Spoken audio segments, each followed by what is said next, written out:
본문은 예수님의 동정녀 탄생 이야기에 대한 중요한 가르침을 가르치고 있습니다. 동정녀 탄생 이야기는 기독교의 은혜의 자리로 들어오는 것을 막고 있는 거대한 산맥과 같다 이렇게 생각을 합니다. 동정녀 탄생 이야기가 믿어지지 않는다. 이거 믿어지기 전까지는 하나님의 그 큰 은혜와 기독교 신앙에 주시는 그 은혜의 자리로 넘어올 수가 없습니다. 이게 믿어져야 되거든요. 저희는 오늘도 사도신경을 고백하면서 우리의 신앙 고백하면서 예수님이 동정녀 마리아에게서 나셨다 이렇게 고백하였습니다. 자, 이렇게 고백할 수 있는 게 참 큰 은혜입니다. 이때 큰 산맥을 넘어선 거기 때문에 그렇습니다. 예수님의 동정녀 탄생의 그 산맥을 하나님의 은혜로 믿어지면서 넘어와서 우리가 진정한 기독교 복음의 삶에 대한 것들을 체험하고 알아가는 것, 그것도 하나님의 그 은혜요 하나님께 감사의 제목이 될 것입니다. 오늘 말씀은 예수님의 동정녀 탄생에 대한 말씀을 좀 할 건데 좀 교리적으로 딱딱할 수도 있겠지만 우리가 그 의미에 대한 것들 함께 묵상하면서 더 큰 은혜의 자리로 나가게 되시기 바라겠습니다. 첫째는 동정녀 탄생을 믿을 따라야 바른 믿음 생활이 가능합니다.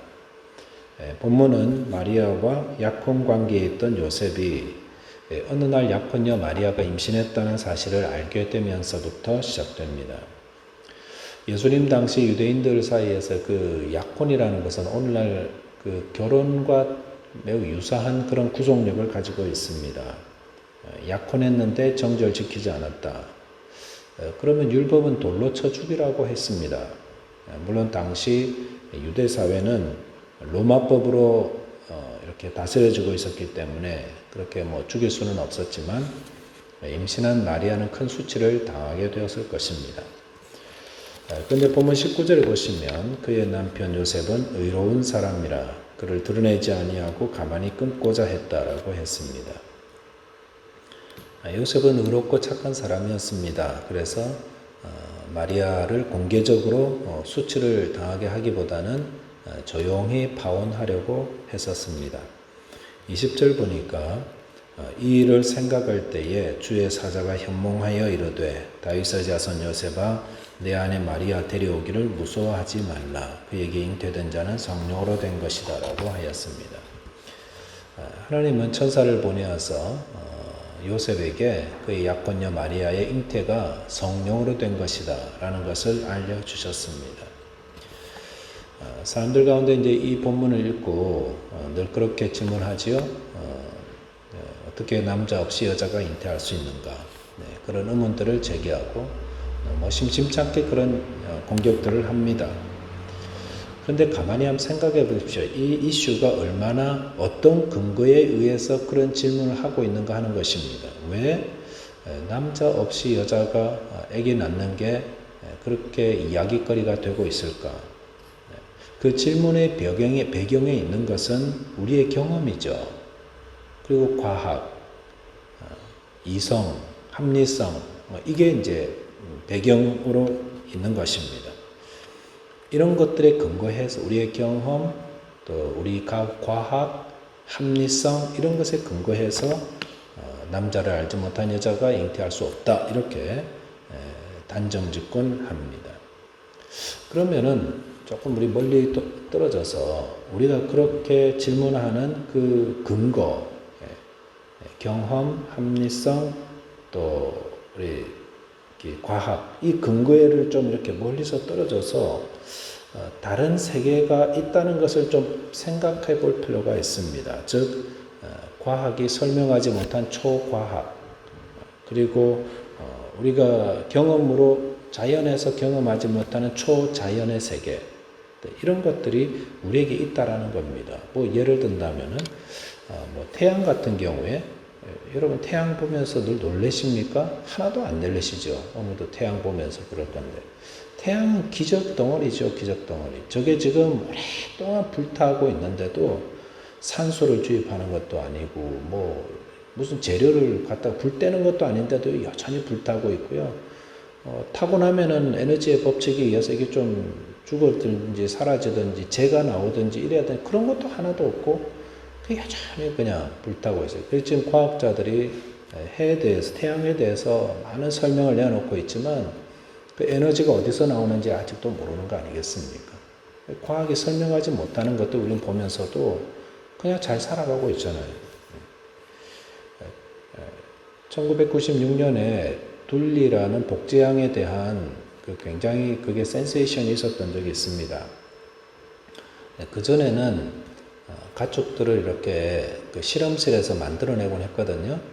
근데 그게 다 뭘로 만들어내냐면은 정자와 난자를 이렇게 합치해서 이렇게 만들곤 했었습니다. 근데 둘리는 다르게 만들어졌죠. 정자 없이 난자의 그 세포를 가지고 또 핵 제거하고 다른 데서 핵 넣고 뭐 이런 식으로 해가지고 만들어냈답니다. 정자 없이. 그래서 이런 과학적인 그 설명을 보더라도 남자 없이 여자 혼자서 잉태할 수 있다는 그런 가능성들을 열어놓았다는 것입니다. 과학이나 우리의 경험만 가지고 이렇게 이해하려고 그런다면은 우리는 태양 없는 곳에 살아야 됩니다.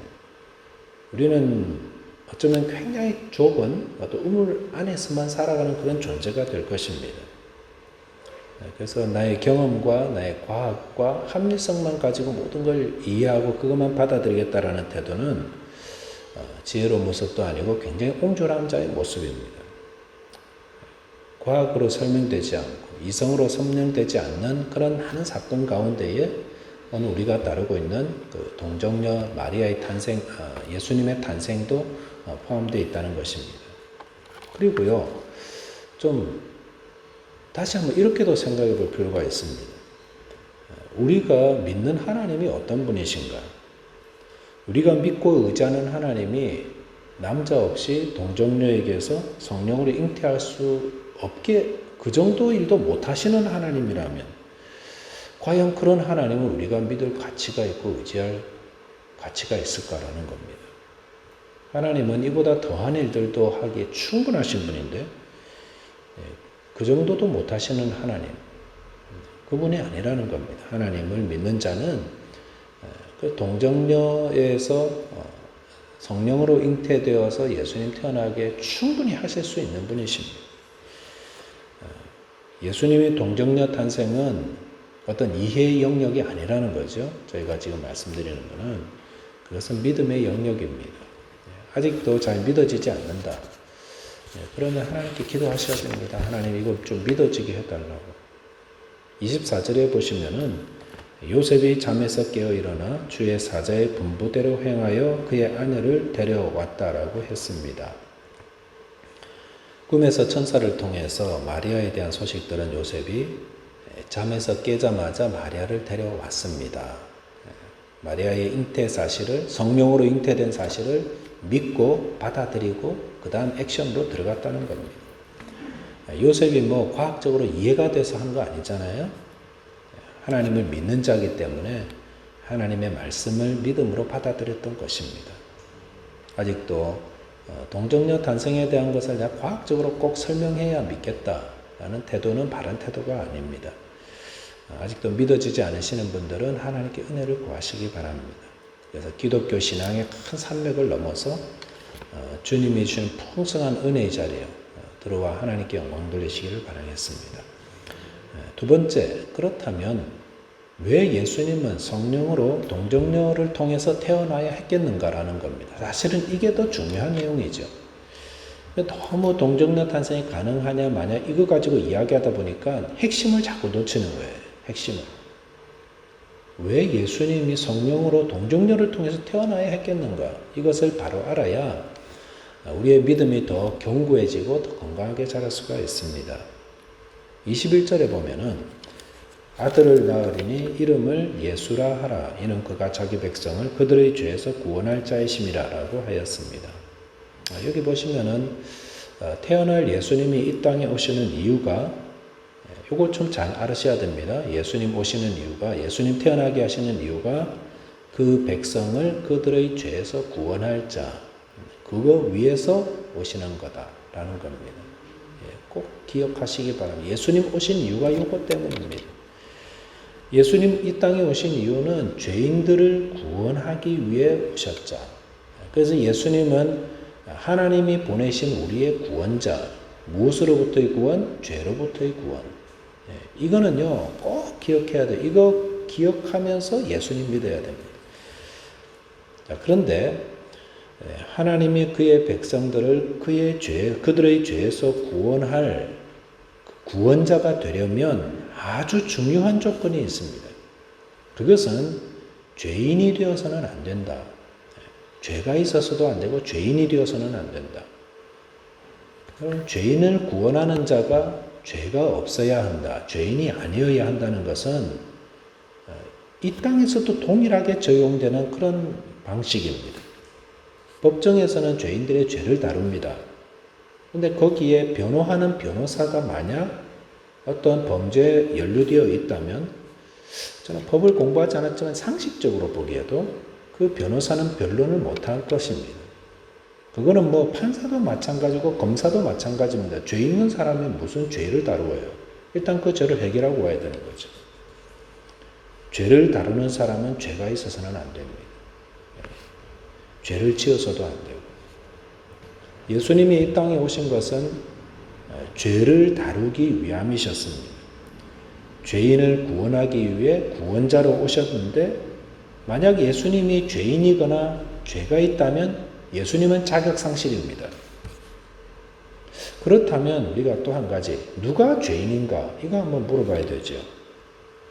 성경은 도둑질이나 거짓말 이런 죄를 지은 사람도 죄인이지만 더 중요한 사실은 아담의 후손으로 태어난 사람은 누구든지 다 죄인이라고 이렇게 기록하고 있습니다.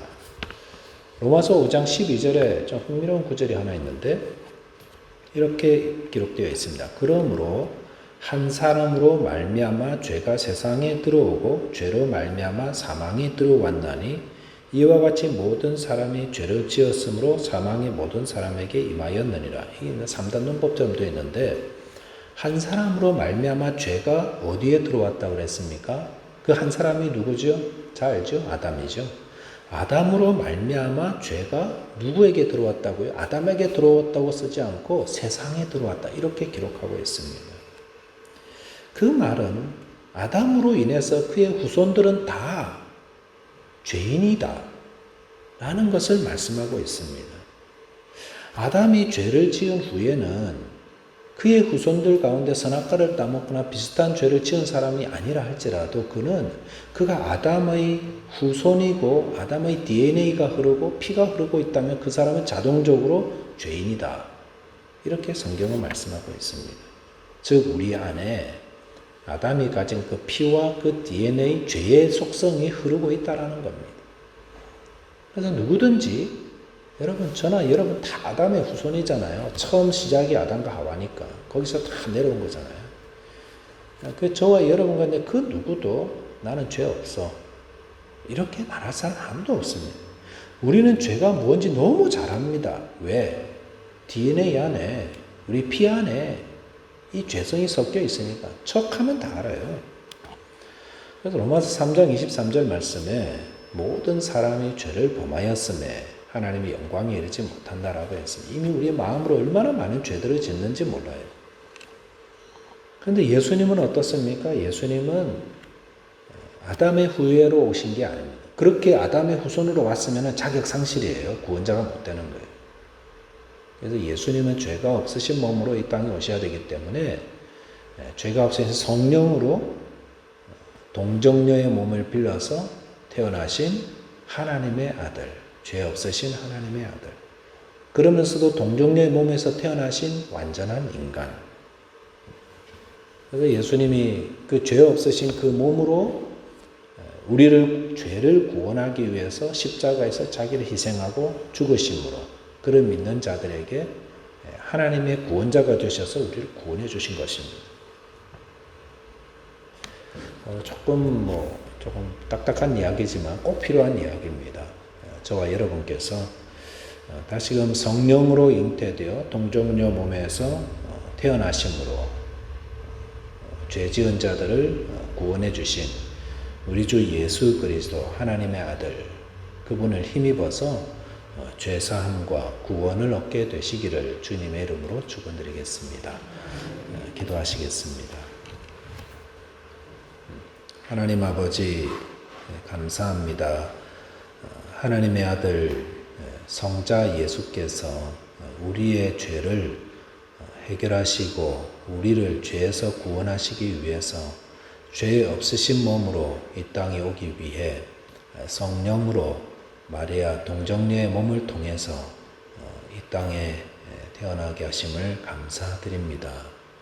예수 그리스도께서 죄 없으신 몸으로 이 땅에 오신 그 이유를 저희들이 살펴보고 또 이성과 과학이 아닌 믿음으로 동정녀 탄생을 믿고 받아들임으로 하나님이 주시는 귀한 복음의 은혜에 또 그 기쁘고 즐겁고 감사한 은혜의 자리 안에서 하나님께 영광 돌리고 기뻐하며 감사하며 의인으로 살아가는 저희 모두 되게 하여 주옵소서. 우리 주 예수 그리스도 이름으로 기도하옵나이다.